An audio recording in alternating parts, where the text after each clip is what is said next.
ఈ కమిటీలందరితో కలిపి మళ్ళీ మొదటి వారంలో నేను భారీగా వీళ్ళందరితో కలిపి ఒక సమావేశాన్ని ఏర్పాటు చేస్తాను.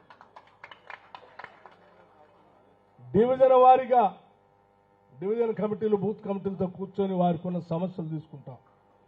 అట్లా 7 డివిజన్లు కూడా నేను సపరేట్గా కూర్చొని వాటన్నిటి తీసుకొని వాటి పరిష్కారం కూడా చేస్తానని కూడా మీ అందరికీ మాట ఇస్తా ఉన్నాను. చెప్పండి, ప్రతి డివిజన్లో తిరగండి, ధైర్యంగా తిరగండి, ధైర్యంగా చెప్పండి. ఈరోజు ప్రజల ప్రభుత్వం ఉంది ఇక్కడ, మన ప్రభుత్వం ఉంది ఇక్కడ. ఎవరు భయపడాల్సిన అవసరం లేదు.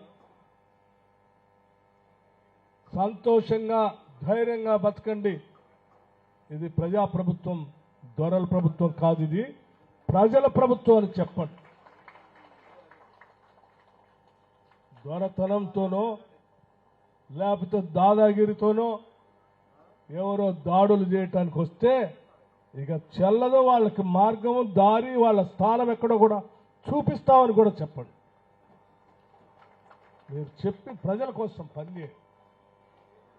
మనం పనిచేసి రేపు జరగబోయేటువంటి లోక్సభ స్థానాల్లో ఎన్నికల్లో ఈ జూబ్లీ శాసనసభ స్థానం నుంచి అత్యధిక మెజార్టీతో కాంగ్రెస్ పార్టీ అభ్యర్థి ఎవరు పోటీ చేసినా చేయి గుర్తుపైన అత్యధిక మెజార్టీతో ఇక్కడి నుంచి ఓట్లేసి గెలిపించాల్సిన బాధ్యత కూడా మనందరం తీసుకుందాం. మీతో పాటు నేను కూడా ఉంటానని మీ అందరికీ మాటిస్తా ఉన్నాను.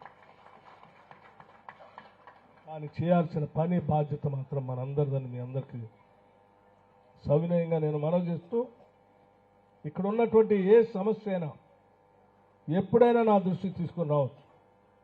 హైదరాబాద్, సికింద్రాబాద్లో ఏ సమస్యలు ఉన్నా వాటిని పరిష్కారం చేయడం కోసం 24/7 నేను అందుబాటులో ఉంటానని మీ అందరికీ మాటిస్తా ఉన్నాను. అదంతా తెలిసినటువంటి వాడు. ఇది మనందరి బాధ్యత. మీ అందరికీ నేను సవినయంగా మనవి చేస్తూ, క్లీన్ అండ్ గ్రీన్ జూబ్లీహిల్స్ అనేది అసలు రాష్ట్రంలోనే జూబ్లీహిల్స్ కాన్స్టిట్యున్సీ అంటే చాలా పెద్ద పేరు. అటువంటి జూబ్లీహిల్స్ కాన్స్టిట్యున్సీలో క్లీన్ అండ్ గ్రీన్ అడ్మినిస్ట్రేషన్ ఇస్తామని చెప్పండి. క్లీన్ అండ్ గ్రీన్ అడ్మినిస్ట్రేషన్ ఇస్తామని చెప్పండి. హైదరాబాద్ మనది, మనందరిది. హైదరాబాద్ మనది, మనందరిది.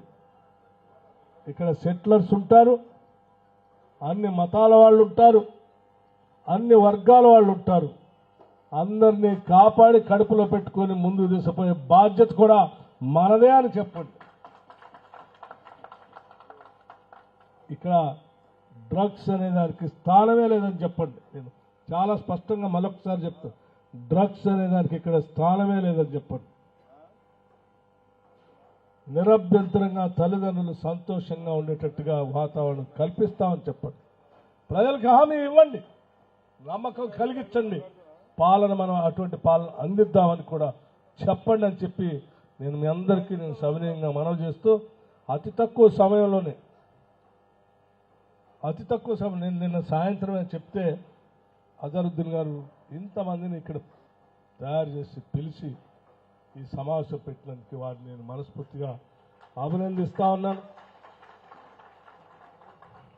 అట్లాగే ఆర్గనైజర్స్ అందరికి కూడా పేరు పేరున హృదయపూర్వకమైనటువంటి ధన్యవాదాలు కూడా తెలియజేస్తా ఉన్నాను. సంతోషం. నమస్కారం. All the best. Thank you. నమస్కారం. Thank you.